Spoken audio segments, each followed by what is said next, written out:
Hi guys and girls, Rose Burnett here from Mind, Body, Soul Balance. This is your daily inspiration, and today we're talking about how to trust your intuition. And often in terms of not only working with clients but also working within yourself, right? And even just the stuff that in terms of answering comments on YouTube, on my YouTube channel, is often people are asking for questions outside of self, like what is my life purpose, or should I be in a relationship with this person? And it can be all sorts of things, do you see things changing for me in certain areas of my life, right?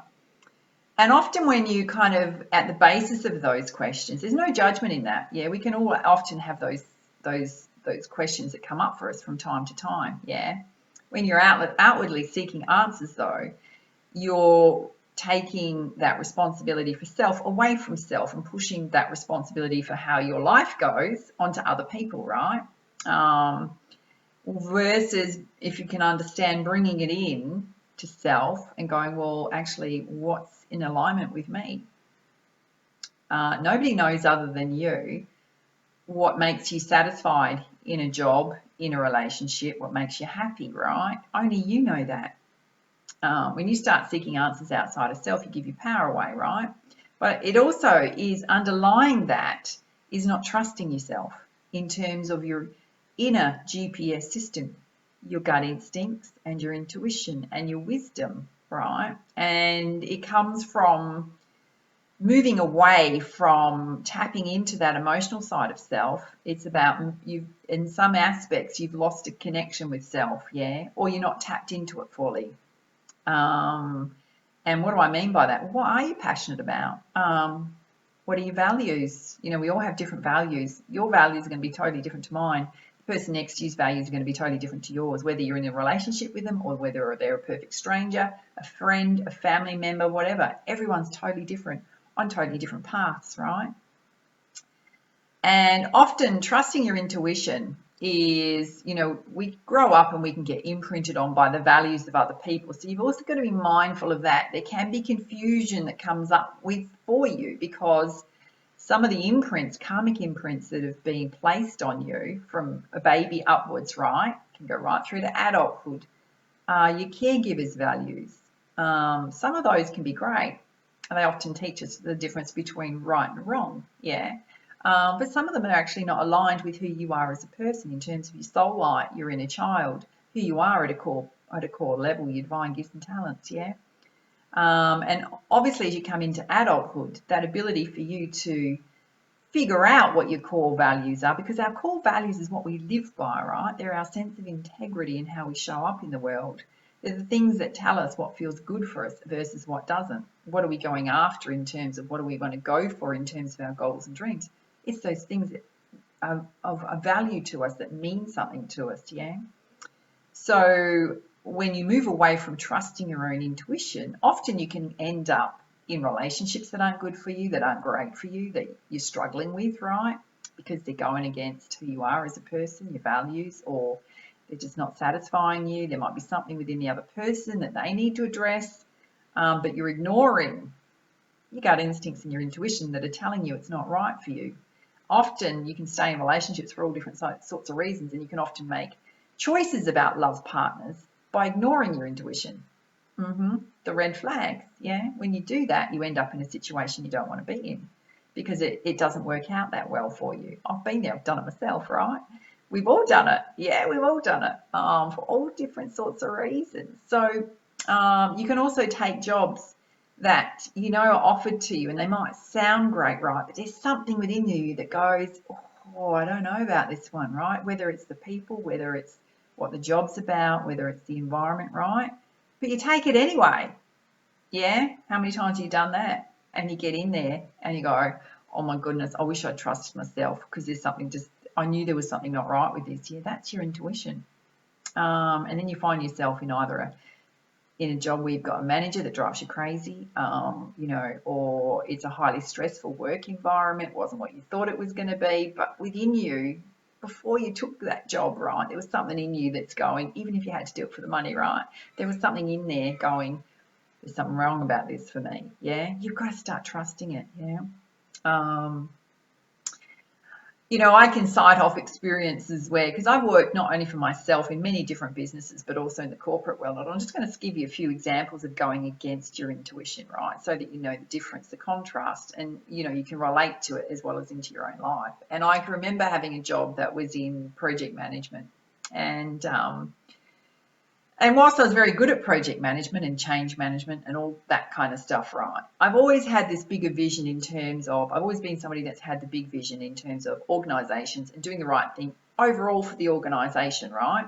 And I have to work with a lot of teams, different managers, get all of those departments together to work together, right? And when you bring all of those kind of people together, there's often a lot of infighting. There's often a lot of people, you know, the managers are all trying to crawl over each other to get to the top of the rung, right? So there's not that eye on the game, which is what's in the best interest of the organisation, the people that you're serving, right? So I really struggled with that. In project management. And I can remember driving from my home, and it used to be a 45 to 50-minute drive. And I think I got about 6 months into this role. And every part of me was hating that journey every day. It was like all I wanted to do was be doing stuff for myself, doing stuff that was more empowering, more in alignment with my flow. And every time I left the house and drove in this direction, right, every part of me was going, no, I don't like it. I'm actually hating it. But I'm stuck, right? I felt stuck. And we can do that. We can get ourselves stuck for financial reasons, right? But it was also ignoring myself, right? And you can give yourself all kinds of reasons going, oh, don't be so ridiculous, you know, it's not that bad, it'll get better, you know, all that kind of stuff. Eventually, obviously, I got out of that role because it didn't suit me whatsoever, and went back into doing my own business, and I was in my flow, and that's where I am in my flow. Often we can ignore our intuition and our flow because of how we've also grown up, right? You might have had your ideas squashed, your dreams squashed, told you weren't good enough, all sorts of stuff, right? So when you get to an adult, you can have all these different things going on around your self-esteem, your self-worth, where you start discounting your intuition and what's right for you based on how other people have spoken to you and imprinted on you, your psyche, your mindset, your self-esteem, your self-worth, right? The more you start working on that kind of stuff, the more you start to stand in your strength and your empowerment, the more that you get to trust your intuition, the more you get into your flow. Getting into your flow, I can honestly tell you, is one of the most joyful experiences you'll ever have in your life, right? You're not going upstream against the current. You know, I watched my son and I'll share something with you, right? We were having a coffee down where I live. We're standing surrounded by water, right? And we're having a coffee down by the river and at this cafe. And we're watching this girl. There's this massive bridge, right? And all the boats go underneath it.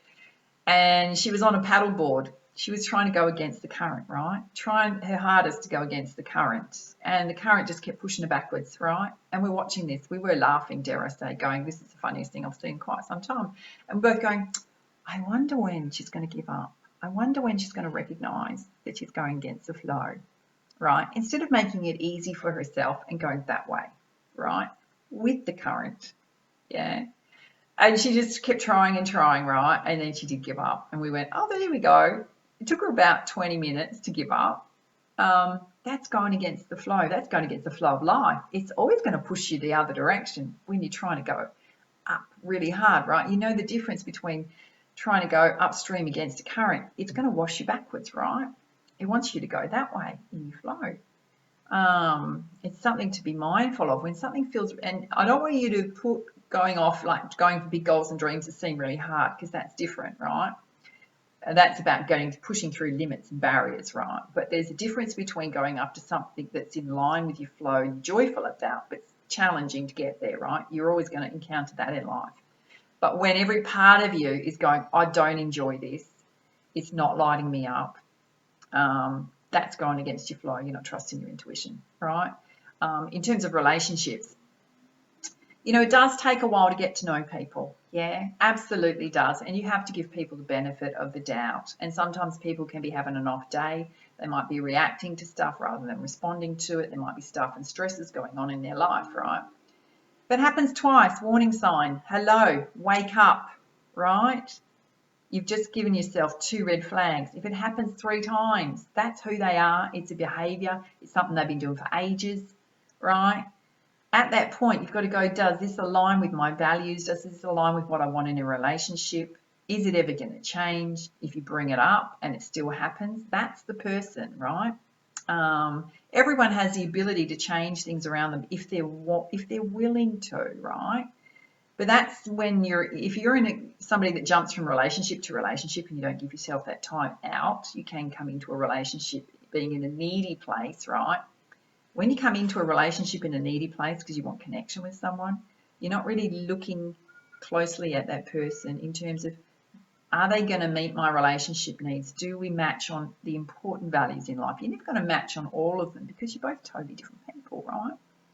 But overarchingly, are you going to be compatible, right? When you start ignoring those red flags, dead set, they're going to trip you up later on, yeah? And there's nobody else to look at in that instance except yourself and go, I knew I should have not ignored those red flags. And sometimes, right, we can go, oh, but we've been too harsh, I can honestly share with you, every time I've had the intuition that's gone, there's something not quite right here. And then you go, oh, just give them a benefit of the doubt, right? And I'll have this conversation with my girlfriends. And we'll go, damn it, I was right the first time, right? But you try to be open, and then you go, and it's not about cutting people out of your life constantly, right? But it's about going, is this going to make me happy, right? You've got to know and trust yourself in those instances, because I guaranteed you'll come back high five and go, I knew that I ignored my intuition then, and it was right all along, yeah. But it's a learning thing, right? And the more that you start trusting yourself, being honest with yourself, being honest with other people around you, and going, hey, I don't think this is for me, in whatever respect it is, and go on to create beautiful love relationships, even friendships, right? Anything in life, jobs, yeah. Trusting your instincts, your gut instincts. And it's about listening to yourself. It's about not taking on board other people's opinions about what you should do, what you shouldn't do, what's right for you. When you intimately get close to who you are, understand who you are, what makes you happy and joyful versus what does not, you found your intuition. Yeah. Let it guide you. And intuition is not blindly doing things without the realistic masculine energy, right? The rational side brain. Ideally, you want to be in the middle of both, right? Using your intuition, your heart space, your soul light, your inner child to guide you, mostly, right? But you also need the rational side that balances up your life, yeah? The practical side of life as well. You bring those two together in the place called wise. All right, my darlings. Much love, much light. Namaste.